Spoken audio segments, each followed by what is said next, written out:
श्री शिवाय नमस्तुभ्यम हर हर महादेव। दोस्तों आप सभी लोग जानते हैं 1 अक्टूबर 2025 यानी बुधवार को पड़ रही है नवरात्र महीने की 9वीं तिथि। और दोस्तों यह वह तिथि है जो नवरात्र महीने में पड़ने वाली सबसे बड़ी तिथि है, क्योंकि यह बुधवार के दिन पड़ रही है और इसका बहुत ही बड़ा और विशेष महत्व होता है। पूजनीय गुरुजी ने कहा है अगर कभी भी मौका लग जाए, अश्विन महीने की 9वीं तिथि बुधवार को पड़ जाए, तो आप लोगों को 3 तुलसी पत्ते वाला उपाय तो अवश्य करना चाहिए। इन दिनों का संयोग बहुत ही कम आता है। और दोस्तों पूजनीय गुरुजी ने अपनी शिव महापुराण की कथा में बताया है इस दिन आपको 3 तुलसी पत्ते वाला उपाय तो अवश्य करना चाहिए, क्योंकि ऐसा दिन पूरे साल में सिर्फ एक ही बार आता है। और दोस्तों आप सभी लोग जानते हैं कि नवरात्रि नवमी का अगर सबसे बड़ा कोई उपाय है तो वह 3 तुलसी पत्ते वाला उपाय है। तो दोस्तों इस बुधवार के दिन आप लोगों को इन 3 तुलसी पत्ते वाले उपाय को ज़रूर करना है। बहुत सारे लोग होंगे जिन लोगों ने इस उपाय को ना किया हो, मतलब पूरा साल निकल गया और उन्होंने किसी भी दिन इन 3 तुलसी पत्ते वाले उपाय को ना किया हो। पर दोस्तों आपके पास एक आखिरी मौका बचा हुआ है जो कि 1 अक्टूबर के दिन है। तो इस दिन आप लोगों को इस उपाय को ज़रूर कर लेना है, भले ही आपने पूरे साल भर इस उपाय को ना किया हो। पर अगर आपने इस अश्विन महीने के 9वीं के दिन अगर इस वाले उपाय को कर लिया तो आपको इस उपाय को करने का वह फल मिलेगा जिसकी आपने कभी कल्पना भी नहीं करी होगी। इसीलिए आप लोग इस वाले उपाय को एक बार ज़रूर कर लेना, ताकि आप लोगों के हाथ से मौका ना जा सके और आपको इस उपाय को करने का फल मिल सके। दोस्तों यह उपाय पंडित जी ने अपनी शिव महापुराण की कथा में बताया है, जिस उपाय को आज हम आपको बहुत अच्छे से समझाने वाले हैं। इस वीडियो को देखने के बाद इस उपाय को समझने के लिए आपको कोई और वीडियो को देखने की ज़रूरत नहीं पड़ेगी। तो चलिए दोस्तों उपाय को शुरू करते हैं। देखिए यह इस नवरात्र महीने के बुधवार के दिन यह इतना खास होता है, इतना महत्वपूर्ण होता है। देखा गया है कभी कभी बड़े बड़े पूजा पाठ अनुष्ठान से जो मनोकामना पूर्ण नहीं होते, वह इस नवरात्र महीने की 9वीं के दिन एक छोटे से उपाय करने से आपकी मनोकामना पूर्ण हो जाती है। और बहुत सारे लोगों ने इस उपाय को किया भी है और उनको इस उपाय को करने का फल भी ज़रूर मिला है। अगर आप लोग भी इस उपाय को बुधवार 9वीं के दिन करना चाहते हैं तो आप इस उपाय को पहले अच्छे से सुन लेना, समझ लेना, उसके बाद में करना। आपको इस उपाय का फल ज़रूर मिलेगा। और इस उपाय को कर लेने से आपके घर में चाहे किसी भी प्रकार का दुख और समस्या क्यों ना चल रही हो, आपको उसका कारण भी नहीं पता है कि यह समस्या किस कारण से चल रही है। उसका कुछ भी कारण हो सकता है, जैसे पितृदोष हो सकता है या किसी भी तरह का मंगल दोष भी हो सकता है। तो इस दिन आप लोगों को यह वाला उपाय कर लेना है। यह एक ऐसा उपाय है जिस उपाय को अगर किसी विशेष दिन पर किया जाए तो उस विशेष दिन का जो है वह तो हमें मिलता ही मिलता है, पर हमने उस दिन पर इस उपाय को किया है तो हमें उससे भी बड़ा फल मिलता है और फल बहुत जल्दी मिलता है, क्योंकि आप इस उपाय को बहुत ही बड़े और विशेष दिन पर कर रहे हो। तो चलिए अब उपाय के बारे में बात कर लेते हैं, लेकिन उससे पहले आप लोगों को यह जानना आवश्यक है कि आखिर यह उपाय किस समय करना है, किसको करना है और कैसे करना है। तो चलिए हम आगे आपको वीडियो में एक एक करके बता देते हैं। लेकिन उससे पहले अगर आप लोग हमारे चैनल पर नए हैं या मेरी आवाज़ पहली बार सुन रहे हैं तो इस वीडियो को लाइक कर देना और कमेंट बॉक्स में श्री शिवाय नमस्तुभ्यम हर हर महादेव ज़रूर टाइप कर देना। और अपने फ़ायदे के लिए, गरीबी दूर करने के लिए इस वीडियो को पूरा देख करके जाना, तभी आपको लाभ की प्राप्ति होगी। यदि आज आपने वीडियो को काट काट कर देखा तो कभी भी आपको जीवन में सफलता हासिल भी नहीं होगी। तो दोस्तों इन 3 तुलसी पत्ते वाले उपाय को हमें इस बुधवार के दिन कैसे करना है, किसको करना है, किस समय करना है और कहाँ पर करना है, यह सारे सवालों के जवाब आपको इस वीडियो में मिल जाएंगे। और जो यह वीडियो देखेगा उसको 3 तुलसी पत्ते वाला उपाय तो ज़रूर करना चाहिए, क्योंकि इस दिन एक तुलसी के पत्ते का भी बहुत बड़ा और विशेष महत्व होता है। और जब बात आ जाए 3 तुलसी के पत्ते की तो यह सोने पर सुहागा वाली बात हो जाती है और यह एक बहुत ही बड़ा उपाय हो जाता है इस बुधवार 9वीं तिथि का। अब हम समझाते हैं इस वाले उपाय को हमें करना किस समय है। इस 3 तुलसी के पत्ते वाले उपाय को हमें इस बुधवार के दिन करना किस समय। तो देखिए इस उपाय को करने का जो समय है वो सुबह का समय और शाम का समय भी है। अब देखिए यहाँ पर हम मुख्य रूप से सुबह का समय नहीं बोलेंगे, क्योंकि 1 अक्टूबर 9वीं का दिन है और इस दिन प्रदोष काल के समय का बहुत महत्व होता है। बाकी अगर सुबह के समय भी करोगे तो भी अच्छा होगा, उसमें कोई दिक्कत वाली बात नहीं है। तो चलिए जानते हैं इस विशेष उपाय के बारे में। लेकिन अभी तक आपने इस चैनल को सब्सक्राइब नहीं किया हो या वीडियो को लाइक नहीं किया हो तो प्लीज़ सब्सक्राइब और लाइक ज़रूर कर लेना। तो चलिए अब हम अपने सबसे पहले उपाय की बात कर लेते हैं। देखिए हम सभी के घरों में माता तुलसी का पौधा अवश्य होता है। तो देखिए हमें तुलसी जी के पौधे से सबसे पहले तो 3 पत्ते तोड़ने हैं। देखो एकादशी वाले दिन आपको तुलसी जी के पत्ते नहीं तोड़ने हैं। तो देखिए तुलसी जी के आपको 3 पत्ते तोड़ लेने हैं और इन तुलसी जी के पत्तों को तोड़ने के बाद आपको 1 चुटकी हल्दी भी अपने साथ में ले लेनी है। हल्दी के अंदर आपको जल मिला करके पेस्ट के रूप में तैयार करना है और इसी के साथ में आपको एक दीपक भी लेना है। दीपक आप मिट्टी का भी ले सकते हैं, आटे का भी ले सकते हैं और इस दीपक में आपको शुद्ध घी का प्रयोग करना है।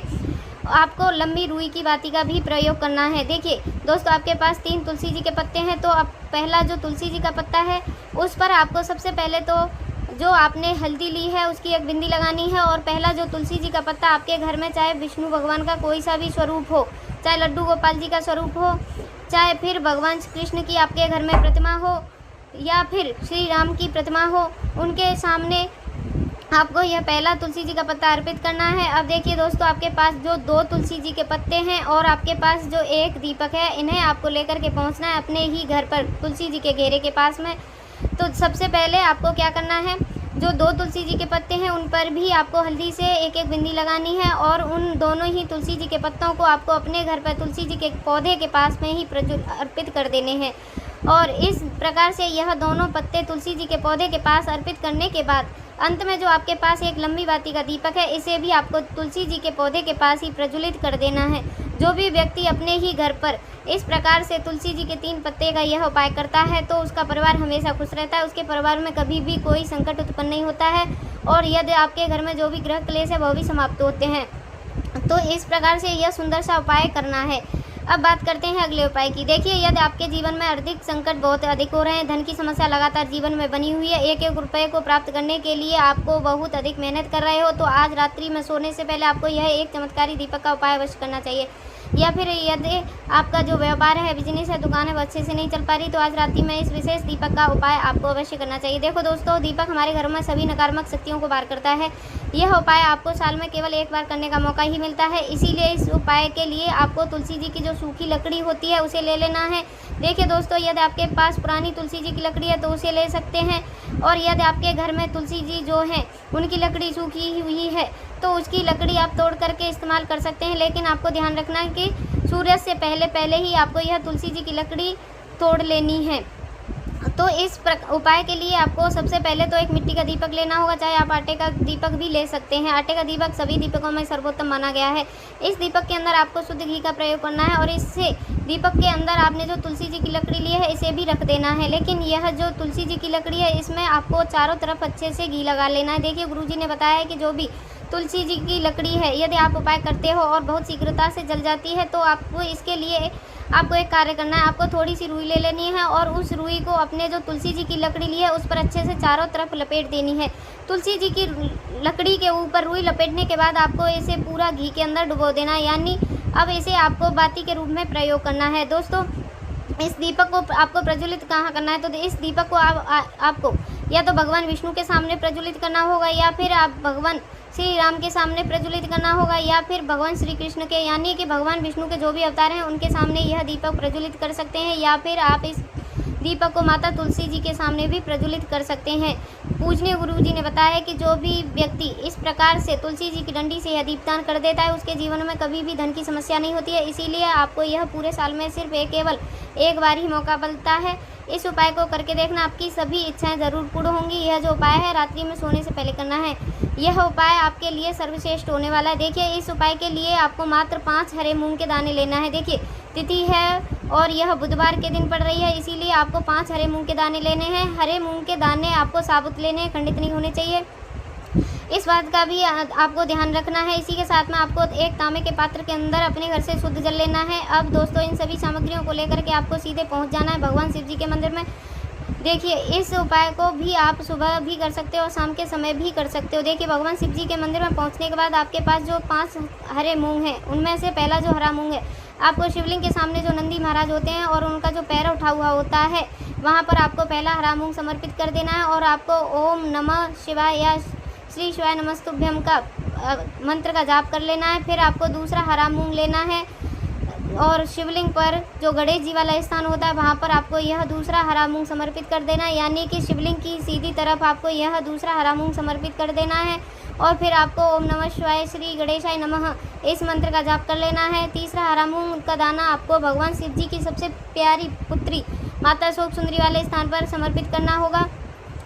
शिवलिंग की जो जलाधारी होती है, जहाँ से जल बह करके आता है, उसी जलाधारी के बीच में और कहीं कहीं उठी हुई लाइन होती है, सांप की आकृति के रूप में होती है, वहीं पर आपको तीसरा हरा मूंग समर्पित कर देना है और फिर आपको ओम नमः शिवाय इस मंत्र का जाप कर लेना है। अब दोस्तों, चौथा हरा मूंग उसे आपको भगवान कार्तिकेय जी का जो स्थान होता है शिवलिंग पर, वहाँ पर आपको यह चौथा हरा मूंग का दाना समर्पित करना है और आपको ओम नमः शिवाय इस मंत्र का जाप कर लेना है। अब दोस्तों, आपके पास जो 5वां और अंतिम हरा मूंग बचा हुआ है उसे आपको उस जल के पात्र के अंदर डाल देना है और इस हरे मूंग से युक्त जल से आपको भगवान शिव जी की शिवलिंग का अभिषेक कर देना है। जल आपको बिल्कुल धीरे धीरे समर्पित करते जाना है और लगातार आपको शिव महापुराण के मूल मंत्र श्री शिवाय नमस्तुभ्यम इस मंत्र का जाप करते रहना है। आपको शिवलिंग के सामने बैठकर यदि आप अपने बच्चों के लिए यह वाला उपाय कर रहे हो, यदि आप अपने बच्चों की बुद्धि ज्ञान विवेक के लिए यह वाला उपाय कर रहे हो तो उनके लिए आपको प्रार्थना कर लेनी है, या फिर व्यापार से वृद्धि करने के लिए यह वाला उपाय कर रहे हो तो आपको उसकी कामना करते हुए आपको प्रार्थना कर लेनी है, या फिर अपनी जो नौकरी है के लिए कर रहे हो, या फिर अपने इंटरव्यू के लिए कर रहे हो, या फिर धन की प्राप्ति के लिए कर रहे हो, जिस भी कामना के लिए आप यह वाला उपाय कर रहे हो उसे परिपूर्ण करने के लिए आपको महादेव से प्रार्थना कर लेनी है और फिर आपको वापस अपने घर आ जाना है। पूजनी गुरु जी ने कहा है कि जो भी व्यक्ति इस उपाय को कर लेता है तो यकीन मानिए आपके जीवन की जो भी सारी संकट कष्ट और बाधाएं वह भी समाप्त हो जाते हैं। अब दोस्तों हम जान लेते हैं अपने चमत्कारी उपाय के बारे में। लेकिन यह उपाय विशेषकर उन लोगों को करना है जिनका व्यापार बिल्कुल ढंग से नहीं चल पा रहा है, या फिर उनके घर में धन की परेशानी बहुत अधिक, साथ जिनका जो बुध ग्रह है वह भी कमज़ोर अवस्था में है, तो उन्हें यह उपाय करना चाहिए। बुध ग्रह को मजबूत करने के लिए आपको विशेषकर यह उपाय करना चाहिए। देखिए, इस उपाय के लिए आपको मात्र एक प्यारी सी बेलपत्र लेनी होगी। बेलपत्र जो है वह कहीं से खंडित नहीं होनी चाहिए। बेलपत्र यदि आपको प्राप्त नहीं हो पाती है तो आप भगवान शिव जी की शिवलिंग पर चढ़ी हुई बेलपत्र को पुनः शुद्ध जल से धोकर प्रयोग कर सकते हैं। इसी के साथ में आपको मात्र एक हरे मूंग का दाना लेना है। हरे मूंग का जो दाना ले रहे हो वो साबित होना चाहिए, खंडित नहीं होना चाहिए। और इसी के साथ में आपको एक तांबे के पत्र के अंदर शुद्ध जल लेना है। अब देखिए, यह तीनों सामग्री लेकर के आपको सीधे पहुंच जाना है भगवान शिव जी के मंदिर में। यह उपाय आप सुबह से लेकर शाम तक किसी भी समय कर सकते हो। देखिए, सबसे पहले तो आपके पास जो एक बेलपत्र है, इसे आपकी जो भी कामना है, चाहे व्यापार से जुड़ी हो, बुद्धि ज्ञान विवेक से प्राप्ति के लिए हो, आपके घर में सुख शांति को लेकर हो, आपकी कोई भी कामना हो, जो भी आपकी कामना है उसे आपको बोलना है। और यह जो एक बेलपत्र है इसे तो पहले आपको माता शोक सुंदरी वाले स्थान पर समर्पित कर देना है। देखिए, बेलपत्र की चिकनी साइड शिवलिंग से स्पष्ट रहेगी और इसी की जो डंडी है वह आपको जलाधारी की ओर रखनी होगी। इस प्रकार से आपको यह जो बेलपत्र है इसे माता शोक सुंदरी वाले स्थान पर समर्पित कर देना है। अब दोस्तों, आपके पास में जो एक हरा मूंग का दाना है, इसे आपको आपकी जो भी कामना है उसे बोलते हुए उस हरे मूंग के दाने को आपको उस जल के पात्र के अंदर डाल देना है। अब दोस्तों, यह जो हरा मूंग से युक्त जल है इसे आपको समर्पित कहाँ करना है, आपको जो भी कामना है, चाहे आपका जो व्यापार है वह अच्छे से नहीं चल पा रहा है तो इस प्रकार से आपको कामना करनी है। और यह जो हरा मूंग से युक्त जल है इसमें से थोड़ा सा जल सबसे पहले तो आपको भगवान गणेश जी वाले स्थान पर समर्पित करना होगा, फिर थोड़ा सा जल आपको माता शोक सुंदरी वाले स्थान पर समर्पित करना होगा, और फिर जो अंत में थोड़ा सा जल और बचेगा इसे पूरा आपको भगवान शिव जी की शिवलिंग पर धीरे धीरे अर्पित कर देना है। श्री शिवाय नमस्तुभ्यम इस मंत्र का जाप करते हुए तो इस प्रकार से आपको थोड़ा थोड़ा जल समर्पित करना है। थोड़ा सा जल आपको भगवान गणेश जी वाले स्थान पर, फिर माता शोक सुंदरी वाले स्थान पर, फिर अंत में भगवान शिव जी की शिवलिंग पर अर्पित कर देना है। आपकी जो भी समस्या होगी वह विघ्नहर्ता आपकी समस्या को समाप्त जरूर करेंगे। अब आपको लेना है गोलबाती का दीपक। आप चाहे तो मिट्टी का भी ले सकते हैं या फिर घर से शुद्ध आटा मढ़कर उसका दीपक भी तैयार कर सकते हैं। इसके बाद में आपको लेना है शुद्ध गाय का घी। अगर वह नहीं है तो कोई भी देसी घी इस्तेमाल कर सकते हैं जिससे आपको दीपक प्रज्वलित करना है। देखो, अब यह सभी सामग्री लेकर के आपको जाना है प्रदोष काल में आपके घर पर तुलसी जी के घेरे के पास में। तो देखिए, यह उपाय तो आपको अवश्य करना है। तो देखो, वहाँ पहुँचकर सबसे पहले वह दीपक आपको प्रज्वलित कर देना है। ओम नमो भगवते वासुदेवाय इस मंत्र का 11 बार जाप करना है। उसके बाद में आपको अपने हाथ में सीधे हाथ में हल्दी लेकर उस दीपक में अपना नाम और गोत्र बोलते हुए डाल देना है। उसके बाद माता लक्ष्मी से आपको प्रार्थना करना है कि हे माँ लक्ष्मी, हमारे सभी दुख तकलीफ़ों को ख़त्म करो। हे महादेव, हमारे दुख कष्टों को ख़त्म करो। इस भावना से आपको यह सुंदर सा उपाय करना है। अगर दोस्तों आपको यह वीडियो अच्छी लगी हो तो इस वीडियो को लाइक कर देना और वाणी भक्ति चैनल को सब्सक्राइब कर लेना। मिलते हैं नेक्स्ट वीडियो में, तब तक के लिए हर हर महादेव, जय माता दी।